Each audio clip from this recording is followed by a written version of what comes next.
Sveiki visi. Man atrodo, girdžiuosi, ar ne? Mikrofonas veikia, viskas tvarkoj.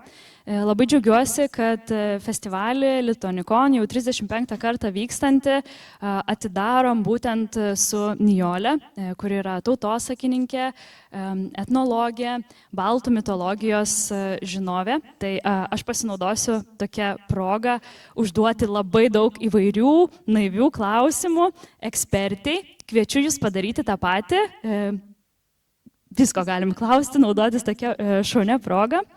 Tai Nijolės naujausia knyga 23 metais pasirodė, knygelė vaikams apie Saulę. Tačiau šita knyga atsiduria šalia kitų mokslininkės mokslinių studijų.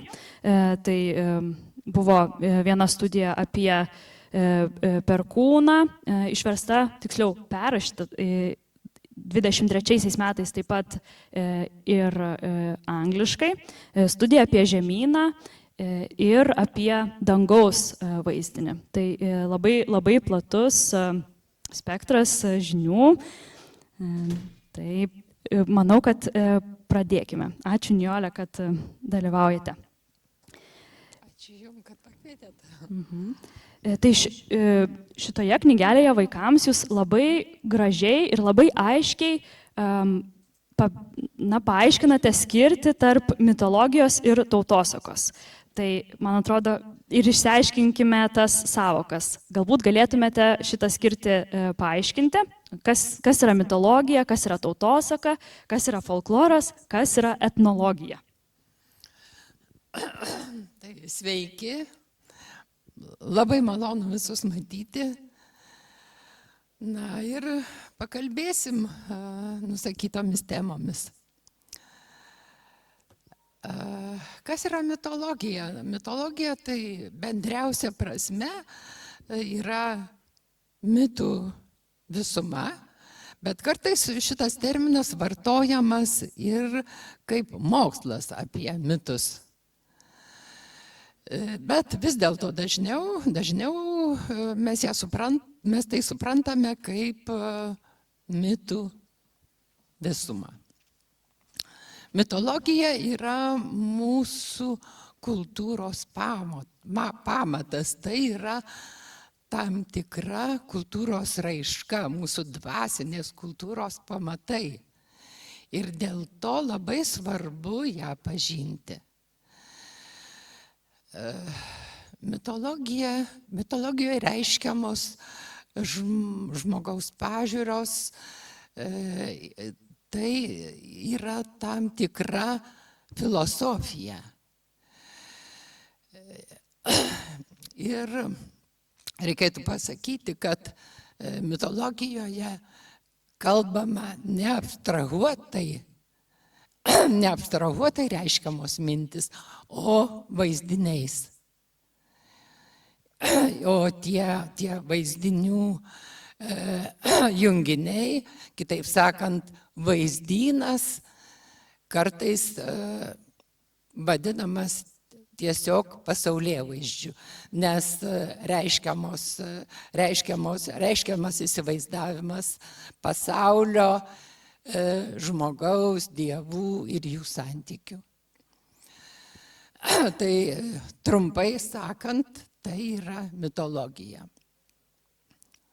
Na, o tautosaka, kaip mes jau žinome, yra žodinė liaudies kūryba. Dainos, pasakos, smulkioji tautosaka. Bet tai dar ne viskas. Mes įpratę iš mokyklos suvokti, kad tautosaka yra kažkas tokio nuobodaus, nusibodusio, kad kartais tautosaka asocijuojasi su užsalės dainomis arba tiesiog paprasčiausiai su lyrinėmis dainomis apie mergelę bernelį, bet iš tikrųjų mūsų tautosakoje yra užsifiksavusių labai archaiškų vaizdinių ir neretai dainos ar tikėjimai yra išsaugoję tokių senienų, kurios randamos ir netgi senovės indų Rigvedoje, kuri datuojama antruoju tūkstantmečiais prieš Kristų. Tai tautosaka yra nepaprastai įdomi sritis, jeigu randi joje tam tikrų inkliuzų ir bandai aiškinti jų prasme. Na, kas yra etnologija? Etnologija yra, kitais žodžiais tariant, tai yra tautotyra, tai aiškinimas, gilinimas į tautos kultūrą ir čia daugiausia remiamasi etnografija. Tai etnologija taip pat padeda tyrinėti ir mitologiją, nes etnografija yra vienas šalia tautosakos, yra labai reikšmingas mitologijos tyrimo šaltinis. Na ir galų gale dar terminas folkloras. Folkloras yra daug platesnė savoka negu tautosaka. Tai ne tik žodinė liaudies kūryba, bet ir sakysim, muzika, choreografija, teatras. Na ir kartais žodis folkloras vartojamas kaip sinonimas termino tautosaka. Jie gali būti pagrečiui vartojami. Tai taip maždaug. Ačiū, labai aiškiai, išsamei paaiškinote. Kadangi festivalio tema folkloras, mes vis taip tą savoką minkėm, bandėm išsiaiškinti ir tikrai daug kur mačiau, kad tai yra tarsi tautosakos sinonimas, bet štai ne, platesnė savoka. Apie jūsų knygą pašnekėkime. Pasirinkot būtent Saulę ir Saulės vietą mitologijoje ir Saulės istoriją. Kodėl? Kodėl ne Mėnulio? Taip, 19 metais išėjo mano knyga Dangus baltų mitiniame pasaulėvaizdyje. Ir ten, aišku, skyriau dėmesį ne tik Saulei, bet ir Mėnuliai ir tokiai temai kaip dangiškosios vestuvės. Na ir vis dėlto aš pasirinkau tai savo knygai vaikams Saulės temą, nes ji iš dangaus kūnų mūsų tautosakoje yra ryškiausia ir vaizduojama kaip svarbiausia figūra. Ir kas įdomu, nors mūsų dangaus mitologija yra susijusi su indoeuropiečiais, išreiškia indoeuropiečių ideologiją, patristinę, patriarchalinę, bet kaip nekeista, čia danguje Saulei suteikta didesnė svarba. O kodėl aš pasirinkau tai knygai vaikams? Žodžiu, šią temą dėl to, kad tai reiškiama labai suprantamais, labai konkrečiais vaizdiniais. Saulė vaizduojama labai dažnai kaip žmogus, kaip moteriška būtybė, važiuojanti ratais, pasikinkiusi ugninius arklius. Na ir aš pagalvojau, kad vaikams tokie vaizdiniai bus labai suprantami. Ir, žodžiu, be to Saulė padeda, dar ir pažintinė prasme šitą knygelę gali būti vaikams naudinga, nes bus paaiškinta, tai jau nebus, o yra paaiškinta, kaip, žodžiu, keičiasi paros ciklai, koks yra metų ciklas ir kaip tai yra susijęs su Saule. Ačiū. Minėjote tą Saulės kaip moters vaizdinį, bet tai tikrai ne vienintelis vaizdinys, kurį radau skaitydama jūsų knygą. Tai ir kalvio dirbinys, ir geltonkasė moteris, ir aukso kamuolys. Kodėl tiek daug yra skirtingų vaizdinių mitologijoje? Na, todėl, kad mūsų mitologija tai yra užfiksuota ir rašytiniuose šaltiniuose, ir tautosakoje, ir etnografijoje, ir labai skirtingo laikotarpio, žodžiu, kūriniuose. Gali būti ir 13 amžiaus, gali būti ir daug vėlesnių šimtmečių. Ir mes, kai matome tą, žodžiu, ją labai įvairiopuose šaltiniuose, tai jinai ir vaizduojama skirtingai, bet kai sudedam viską į krūvą, tai matome, kad jinai gali būti ir kaip kamuolys, ir kaip žmogiška būtybė, ir sukurta, nukalta kalvio televelio, kaip sakoma, 13 amžiaus kronikoje, Malalos kronikoje. Ir ką aš dar noriu pasakyti, kad savo knygoje aš savo fantazijos, savo išmonės ten panaudojau tik tiek, kad suprantamai vaikams papasakočiau. O šiaip jau viskas yra paremta rašytiniais šaltiniais, tautosaka, viskas yra autentiška.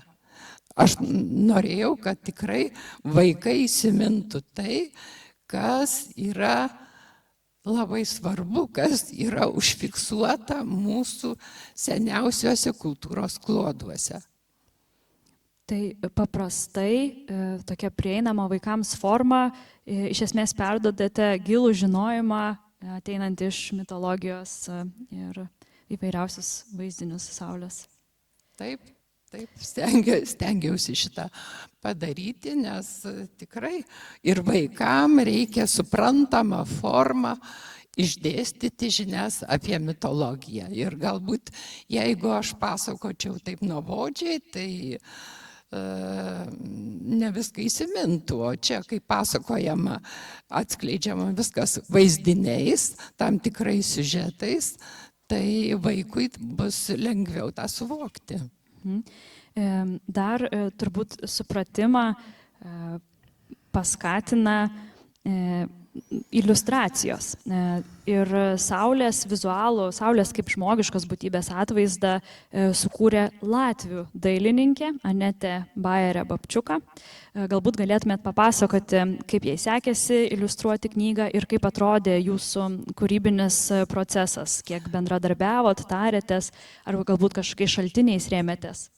Taip, tai jauna latvių dailininkė, kuri beje jau apdovanota porą kartų, labai kūrybinga. Mes su ją bendravom, žodžiu, elektroniniu paštu, tarpininkaujant leidyklai. Jinai atsiųsdavo savo eskizus ir aš sakydavau, ar čia tinkamai, ar čia netinkamai pavaizduota Saulė. Mes ilgai ieškojome varianto, kaip ta Saulė, kaip Saulė, kaip moteriška būtybė turi atrodyti, nes juk niekur ji nėra taip jau pavaizduota.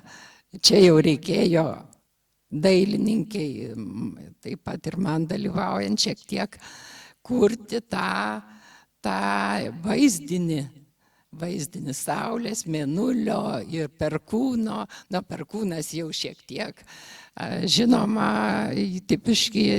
jo tipiški bruožai, bet žodžiu, čia mes nemažai kontaktavom, nemažai taisėm, nemažai kūrėm. Žinoma, daugiausia dailininkė, bet ir man, ir leidyklai buvo proga tame kūrybos procese dalyvauti. Ir dailininkė yra Latvė, tai puikiai proga paklausti apie skirtumus tarp latvių ir lietuvių mitologijos ir tautosakos, nes, kaip suprantu, knygoje remiatės tą baltiškąją bendrąją mitologiją, tai ar yra kažkokių įdomių esminių skirtumų? Na, taip, yra kai kurių skirtumų, bet iš esmės tai čia ta pati mitologinių vaizdinių sistema.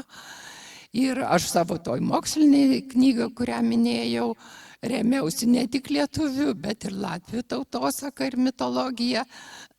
Ir kokių duomenų trūksta lietuvių mitologijoje apie Saulę, tą mes randame latvių tautosakoje ir mitologijoje.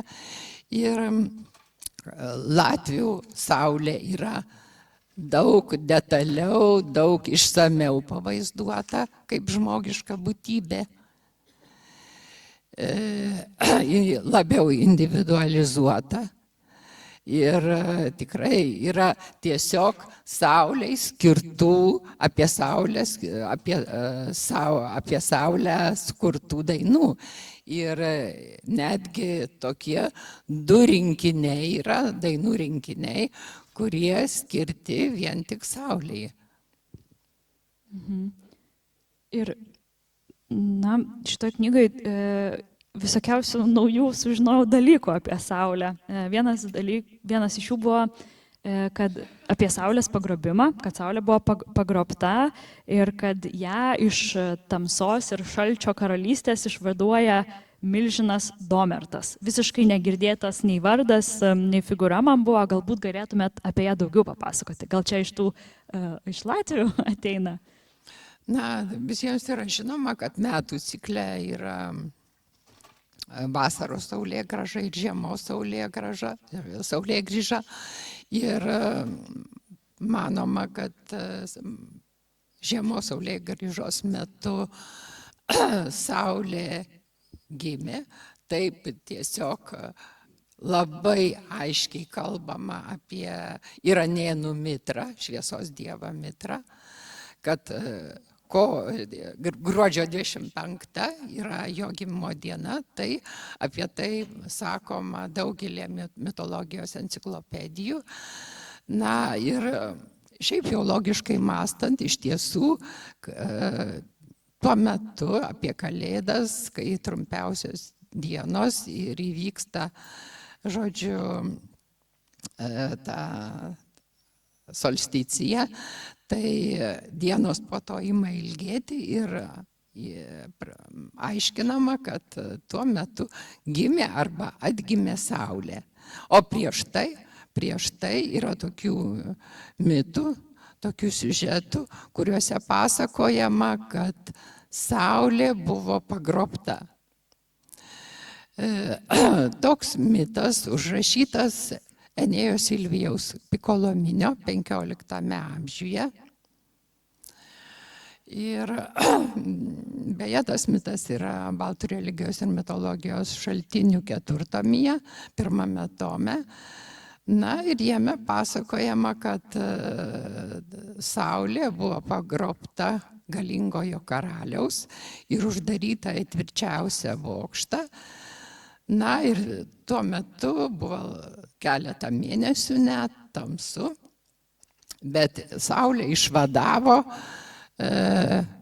tam tikras mitinis herojus. Viename to mito užrašymo variantų ir būtent išspausdintame baltų religijos ir mitologijos šaltiniuose išvaduoja zodiako ženklai, bet 20 amžiaus pradžioje istorikė Ruginytė Andziulienė atrado, kad būta dar 2 ankstesni šito mito užrašymo variantai, kuriuose sakoma, kad Saulę išvadavo milžinas, lotyniškai gigantė. Kas tas milžinas buvo? Žodžiu, milžinas didžiuliu kūju išvadavo Saulę iš to, žodžiu, sudaužė tą bokštą ir šitaip ją išlaisvino. Kas buvo tas milžinas? Na, tai čia mitologijos tyrinėtojai spėlioja ir tautosakininkai, ir Beresnevičius, ir Radvilė Racėnaitė. Vieni mano, kad tai buvo tas Televėlis, kuris sukūrė Saulę, kaip sakoma Malalos kronikoje. Kiti mano, gal čia tiesiog mūsų padavimų milžinas, o galbūt yra dar viena versija, kad tai galėjo būti Perkūnas, nes jo vienas iš įrankių, labai būdingas jo įrankis, yra kaip tik kūjis. Na ir be to reikia turėti tą omeny, kad Rigvedoje Saulę išvaduoja ir įmeta ją į dangų dievas Indra, kuris yra Perkūno analogas. Tai aš savo knygutėj pavadinau tą išvaduotoją Domertu, kadangi vaikam dar nenoriu kad vaikai būtų toje painioje hipotezių, painiavoje. Ir tiesiog Domertas yra stebuklinių pasakų herojus, kuris, nukauna Slibiną. Na, tai sąlygiškai tą išvaduotoją pavadinau milžinu Domertu. Labai įdomios paralelės tarp įvairiausių mitologijų, ne tik baltų, bet, kaip pabrėžėt, ir Vedose, ar ne, panašios figūros sutinkamos, labai įdomu. Ir knygoje daugiau veikia įvairiausių mitologinių figūrų, ąžuolas, perkūnas, kažkoks senelis požemio karalystėje gyvenantis, ganantis avis, ir taip pat devyniaragis elnias, man labai įdomus pasirodė. Galbūt galėtumėt daugiau papasakoti ar apie elnę, ar apie kažkurią kitą figūrą. Šiaip jau Saulės veikla dienos metu vaizduojama kaip važinėjimas rateliais, dangumi, pasikinkius ugninius arklius. Beje, tai atitinka ir Rigvedoje Savitarą arba Surjat, tuos soliarinius dievus, kurie taip pat važiuoja važelėje pasikinkę arklius. Tai matot, kokios paralelės tarp mūsų ir netgi senovės indų, epinių paminklų. Taip, dabar jeigu apie elnę, aš knygutėje rašau, kad sugrąžina jau po to, po išvadavimo Saulės, sugrąžina ją devyniaragis elnias. Devyniaragis elnias irgi yra nepaprastai įdomi mitinė figūra, kuri sutinkama pirmiausia tai mūsų kalendorinėse, kalėdinėse dainose. Tai yra fantastiškas gyvūnas, kitaip ir nepasakysi apie jį, ant kurio vieno rago, kaip sakoma, dainoje dega ugnelė, ant kito rago kalveliai kala. Ir ten, aiškinama, ką jie nukala auksinius daiktus. Šiaip jau įprasta elnę aiškinti kaip soliarinį gyvūną, kuris tuos saulėgrįžos metu mums parneša saulę. Tai vat, o kodėl jis devyniaragis, tai čia mes gal dar kalbėsime apie tai. Apie skaičius. Supratau. O ką galėtumėt apie dangų įdomaus pasakyti? Tyrinėjot dangaus vaizdinį, ar mūsų protėviai įsivaizdavo, kad žemė plokščia ir užvožta dangčiu, ar kaip dangus buvo suprantamas? Na taip, kadangi žmonės šiaip jau mokslo žinių neturėjo, tai jie remdamiesi savo intuiciją, savo stebėjimais, aiškino savo aplinką ir tuo pačiu ir dangų. Ir dangus buvo suvoktas ne tik baltų, bet ir slavų, kaip uždengtas kažkokio dangčio. Kad mes gyvename tokioje uždaroj erdvėj, uždengtoje iš viršaus stogo, o iš apačios žemė. Tai žodžiu, toksai namo žodžiu modelis, tokio didžiulio, gigantiško namo, kuriame gyvena žmonija modelis. Na, apie dangų, tai iš viso galima daug pasakyti. Žinoma, dangaus vaizdinys ir apskritai tas visas vaizdynas yra susijęs su indoeuropiečių idėjų pasauliu, su indoeuropiečių vertybėmis. Ir jis gali būti įsivaizduojamas ir kaip ganyklos, kaip didžiulės, neužmatomos ganyklos, kuriuose ganosi debesis, dažnai aiškinami kaip jaučiai ar kaip kokie kiti gyvuliai, o mėnuo gali būti tautosakoje, žodžiu, vaizduojamas kaip piemuo arba koks nors kitas gyvulys, veršis, sakysim, ar kumeliukas. Na, tai vat, žodžiu, mes matome, kaip kartais mūsų tautosaka atspindi labai senus ir gilius žilos senovės sluoksnius. Dar buvo įvairiausi, minite tokius, saulė savo švitėjimu sunaikina vaidulius, šmėklas, baubus, maumus, pabaisas, visokius tokius, nežinau, kaip būtybės. Galbūt irgi galėtumėt apie tas tamsos, šešėlių būtybės daugiau papasakoti, su kuo jos susijusios. Na, kadangi saulė yra psichologiniu požiūriu, daugiau yra susijusi su mūsų racionaliaja pusė, su mūsų protu, tuo tarpu mėnulis su pasąmonė, su jausmais, kurie aktyvesni būna naktį, o saulė pažadina mūsų racionaliąją prigimtį, mūsų protą ir, žodžiu, išsklaido visas iliuzijas, visas baimės, visus nuogastavimus. Tai ir mitologijoje yra tokių mitinių būtybių, kurios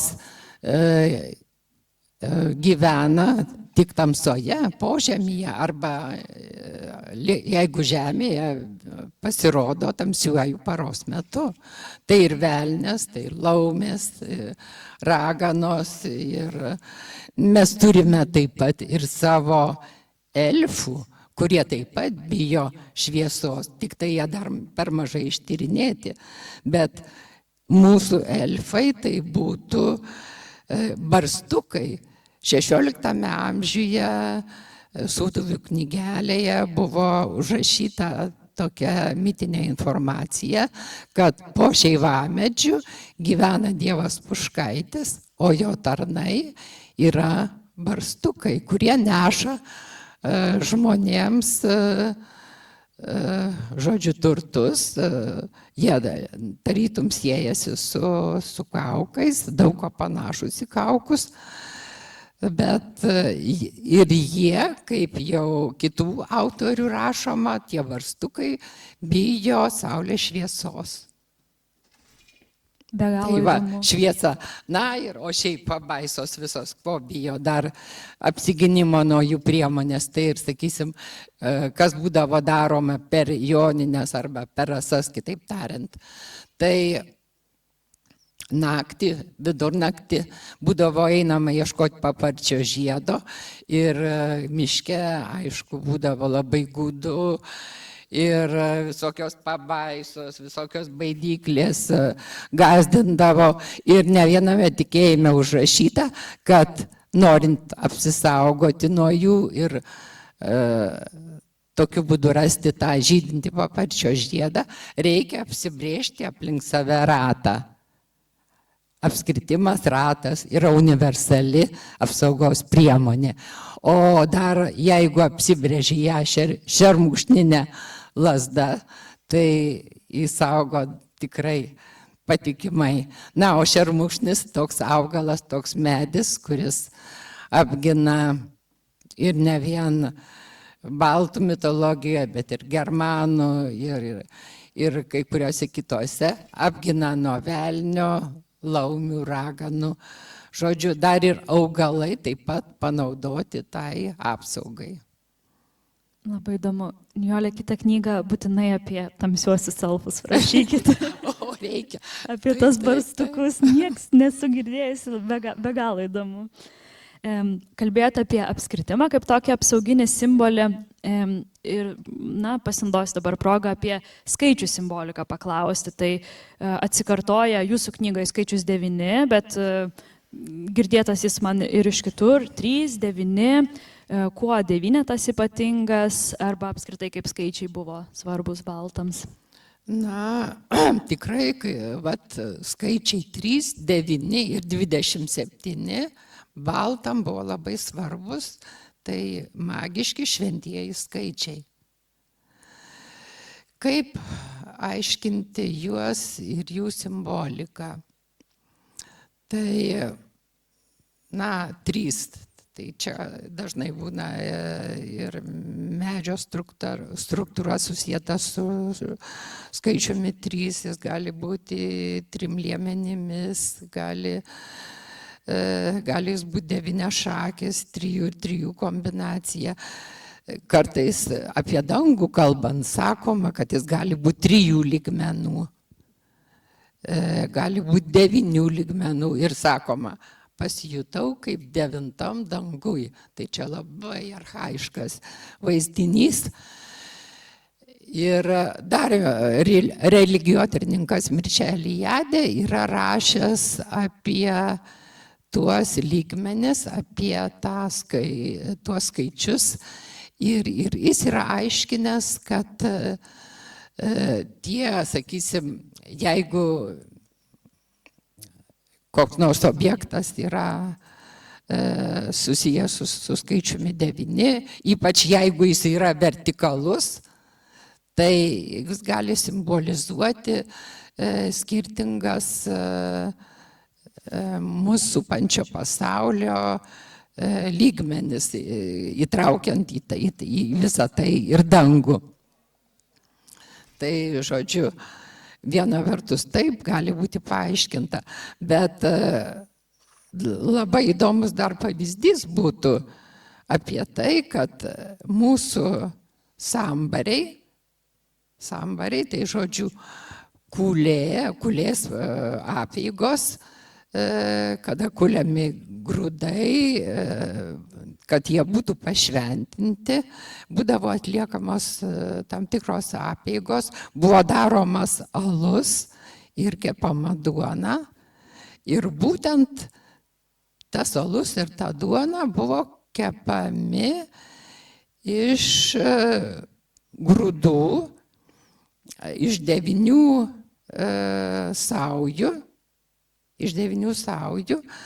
samstant kiekvieną saują po 3 kartus ir tokiu būdu 27 sėmiai būdavo, žodžiu, padaromi prieš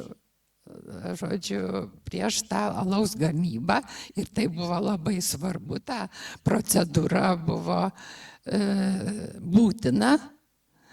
Ir ta sambarių šventė dar kitaip vadinta ant 3-9. Taip rašo istorikas Matas Pretorijus, ant 3-9.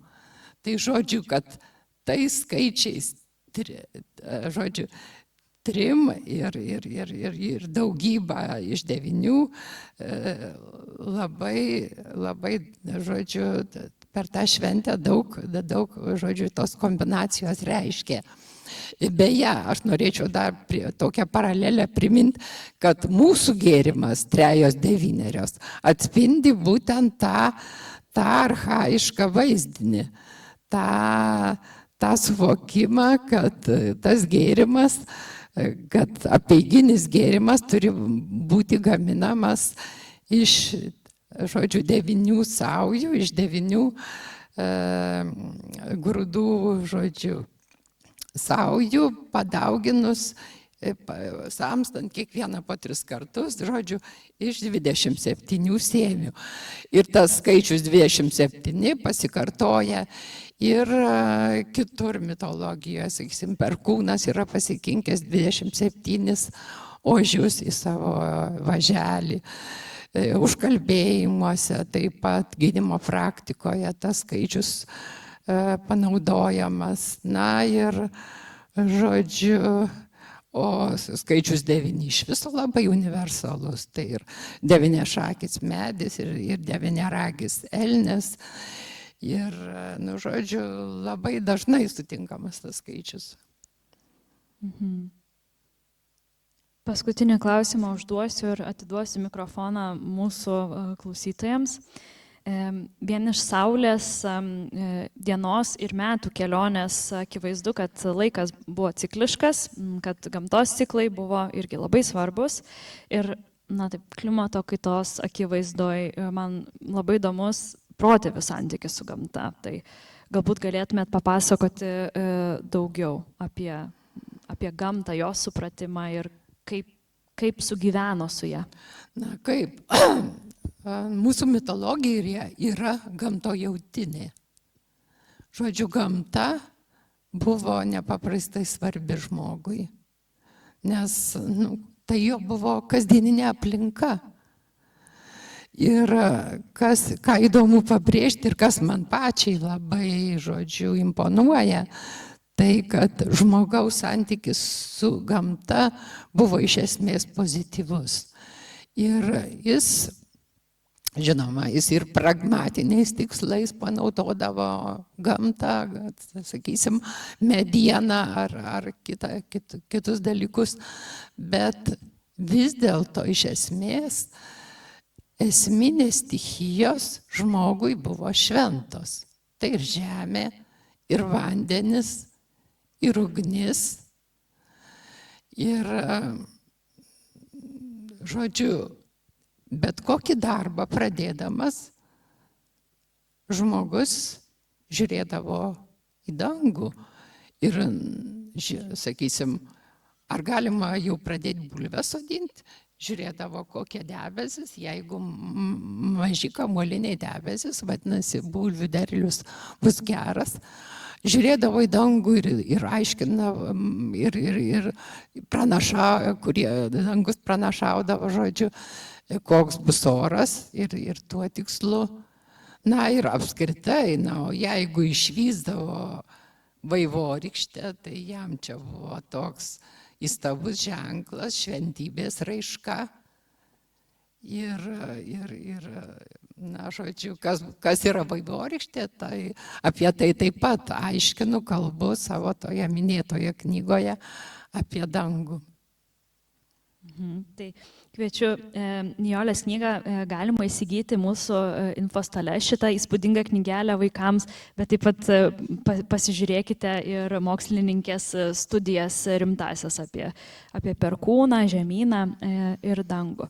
Tai atiduodu dabar mikrofoną publikai, drąsiai klauskit.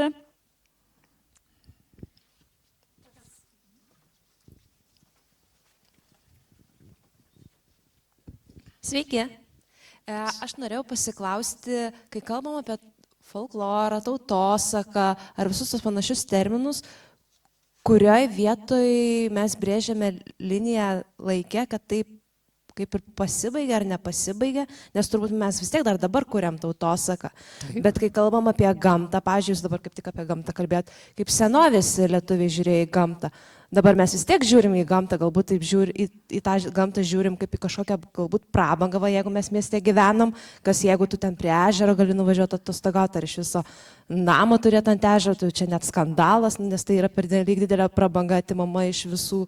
Tai vis tiek mes kažkokį savo požiūrį turim, pasaulėžiūrą, istorijas turim. Tai, bet kalbant apie terminus, ką jūs tyrinėjat, kur brėžiate liniją, ar tai yra 21 amžius, 20, 19, 18, ar tai yra vakar? Kas įdomu, tai tos ribos kol kas mes ir negalime nubrėžti. Mes čia turėjom 2011-2013 metais 10 ekspedicijų, rinkom medžiagą apie žemės deivę žemyną ir apskritai apie žemės garbinimą. Ir kaip nekeista, tai kaime iš vyresnių žmonių mes užrašėm tokios unikalios tautosakos apie žemės gerbimą, kad supratome, kad ta pagarba, ta žodinė kūryba dar nesibaigė, dar mes galime ją fiksuoti.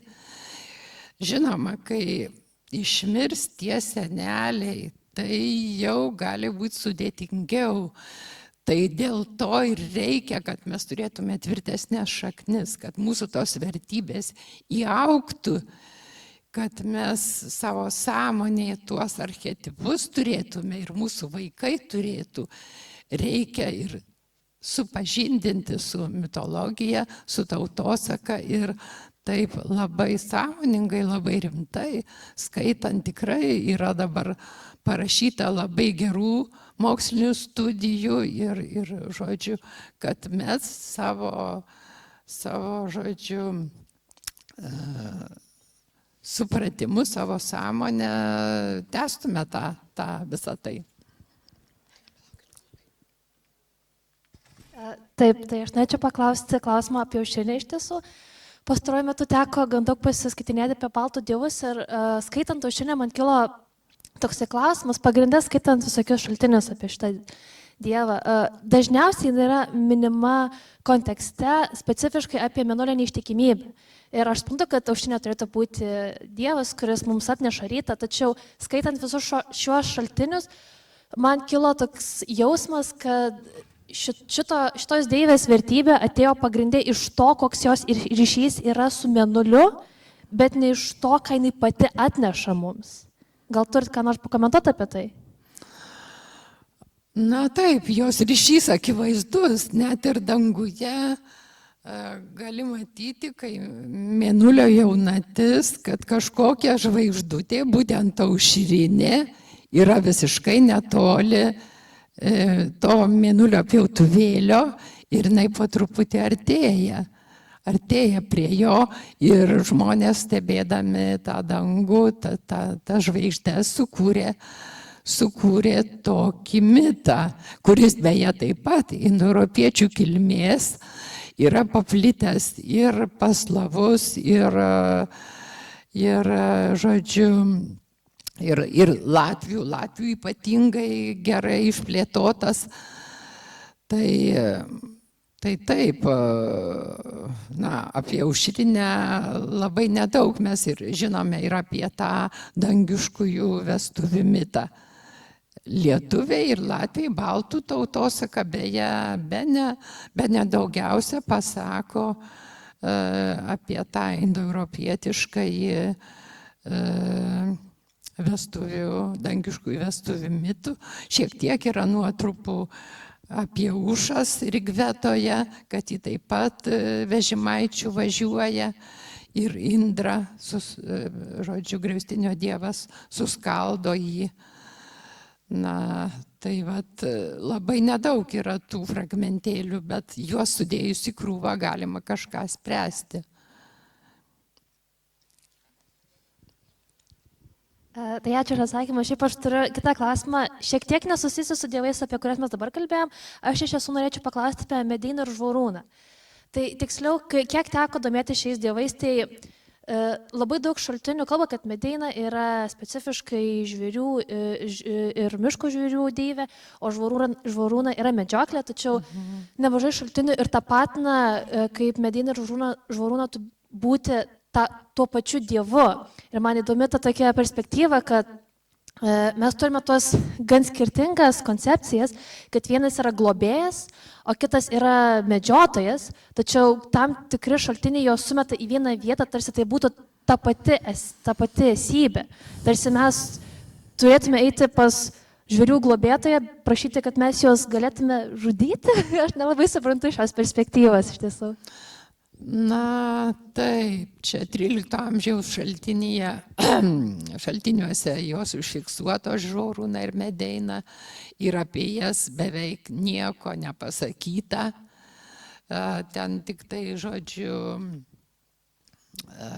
kad viena Žvorūna yra kalė ir kai kas ją identifikuoja su žvaigžde.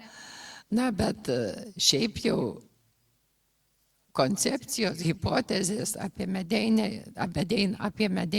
ir Žvorūną yra labai slidžios, labai hipotetiškos. Tai tikrai tik spėjimai, nes ką galime pasakyti. Nu, iš vardo Medeina, na, tai čia aišku siejasi su medžiu ir viena aišku, kad jos buvo susijusios su mišku, kad buvo susijusios miško deivės, tai visiškai aišku, kad galbūt Dianos analogai. Bet šiaip tai čia tikrai aiškinimai labai yra, nu, žodžiu, tikrai tokie faktiškai spėjimai.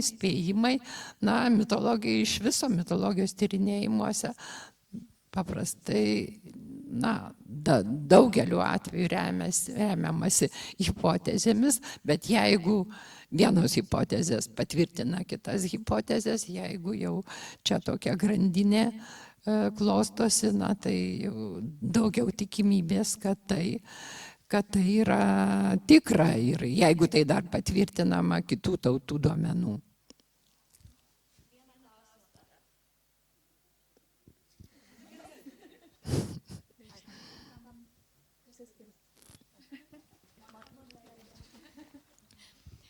Aš norėjau paklausti apie knygą, nustebau, kad pasakėt, jog pervadinote milžiną, kuris lyg ir neturėjo vardo, į vaikams tam tikrą vardą. O kodėl nusprendėte nepanaudoti, arba tiesiog nepalikti milžinas, arba kad ir tą televelį panaudoti, bet kam kūrėte naują vardą, nu, ne visai naują, bet paimti iš kitur, ir apskritai, ar dar yra knygoje tokių vietų, kurios nebūtų grinai pagal, na, tą, ką mes mokomės mitologijos, nežinau, ar mokyklose, ar šaltiniuose, kaip kas. Ne, tai čia... Ar daug ką pervadinote? Kaip televėlių negalėjau pavadinti, nes tai tikrai tik tai hipotezė. Aš nenorėjau tokių žinių vaikam duoti, kurios yra hipotetinės. Bet tas vardas, kurį davėte, iš viso nesusijęs, kaip supratau, ar susijęs su Saulės metu? Nu, kodėl? Jis tiesiogiai nėra susijęs. Tai čia tikrai čia galbūt jau išmonės dalykas, bet kad tai yra milžinas, tai tikrai siejasi su šaltiniu, o tas vardas, nu nežinau, gal ir nereikėjo to vardo duoti. Čia jau tikrai aš svarsčiau, buvau pradžioj nedavusi jokio vardo tam milžinui. Galvoju, bet paskui galvoju, nu vaikui gal bus geriau įsiminti ir suprasti, jei tas milžinas turės kažkokį vardą. Pradžioj daviau Jonas. Paskui dar kažką. Nu ir paskui galvoju, gal aš duosiu tą Domertą iš stebuklinių pasakų, kuris nugalėjo, žodžiu, Slibiną, o beje, jeigu remsimės Vedomis, tai Dievas nugalėjęs Indrą, nugalėjęs Vritrą, tokią reptiliją, kuri buvo užgrobusi Saulę, žodžiu, jis irgi kovotojas su ta, žodžiu, gyvatės pavidalo būtybė. O daugiau tokių keitimų darėte knygoje, kad savų idėjų įdėjote vardų ar panašiai? Ne, nu tai tokių tikrai, tik tai paaiškinimų, nu gal ne paaiškinimų, gal tokių detalių, gal nesminių detalių galbūt yra, bet nesminių.